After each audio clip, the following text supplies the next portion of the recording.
Hey from Texas, it's Lindy Fulford with Striking Splendor, and it is so humid out tonight, just have to say.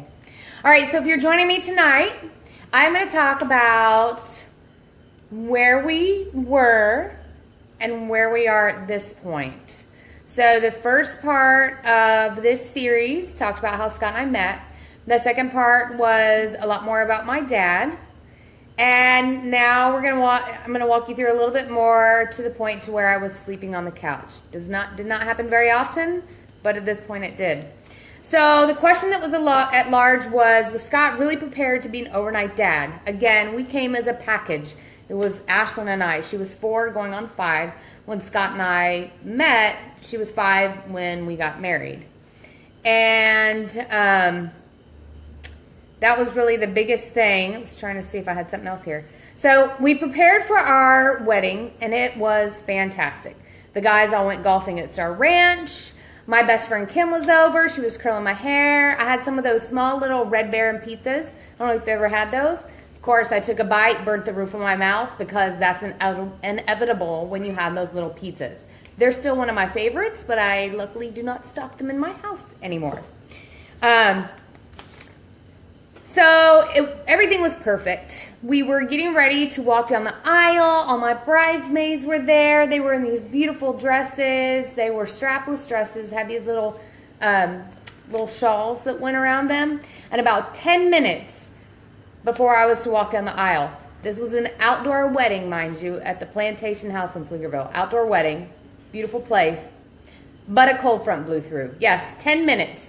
All my poor bridesmaids are all standing out there, just, oh my gosh, they were so cold. I felt so bad for them. Oh goodness. Hold please. My husband's working in the other room. He's putting a lift kit on a truck in case any of y'all need one of those. All right. Actually just put in a front end grill guard as well. Or front end replacement. I don't know what all he put in. So, lowlights of the evening. It was cold. Scott got sick. Not just kind of sick, but you guys, I'm talking, like by the time we got to the hotel, he was running a fever. I wasn't really sure what to do. Luckily, it didn't last very long. By the time we got to Hawaii, a couple days in, he was much, much better. Our photographer was a jerk. Luckily, we had a videographer, but our photographer was a really, really jerk. And unfortunately, my dad wasn't there to celebrate with us. The highlights of the evening, besides the fact that I married the man that I love, my cousin Cody was the minister at our wedding. And not only was it a beautiful ceremony, but if any of y'all know my cousin Cody, he's a hoot. Made it really, really fun as well. And my friends and family left us some funny messages on our wedding video. And a quick shout out to my stepdad, JB. He holds a special place in my heart. He's actually been around since I was just a young little whippersnapper. I was about 8 years old. And JB ended up, since my dad was not there, JB did me the honor of walking me down the aisle. So I really, really appreciate that. JB has been around many times when I'm sure there were things that he would have liked to tell me, but he kept his mouth shut.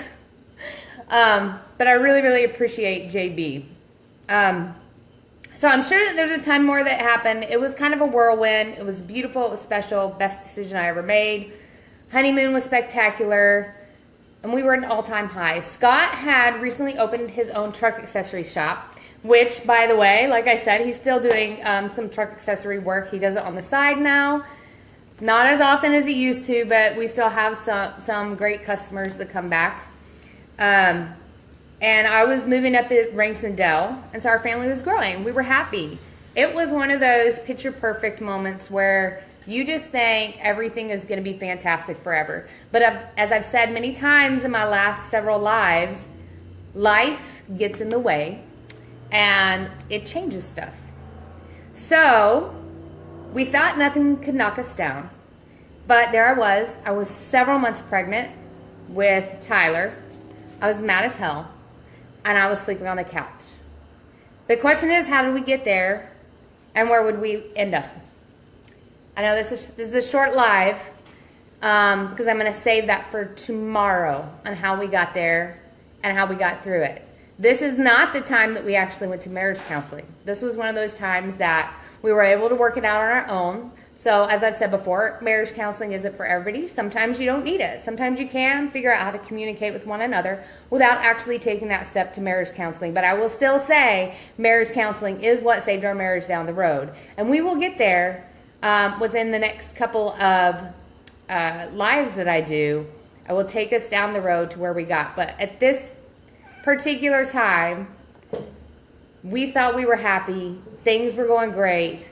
But it's funny how when you add a pregnancy on top of a marriage and you already have a kid, how things can just quickly snowball and you don't even recognize where you're at anymore. All right, you'll have to join me tomorrow to find out why I was sleeping on the couch. Because as I said when this started, I've only slept on the couch a few times. And this is the first time ever that I slept on the couch. So visit me tomorrow, come back and listen, and see why I was sleeping on the couch. All right, you guys, I'll catch you on the other side.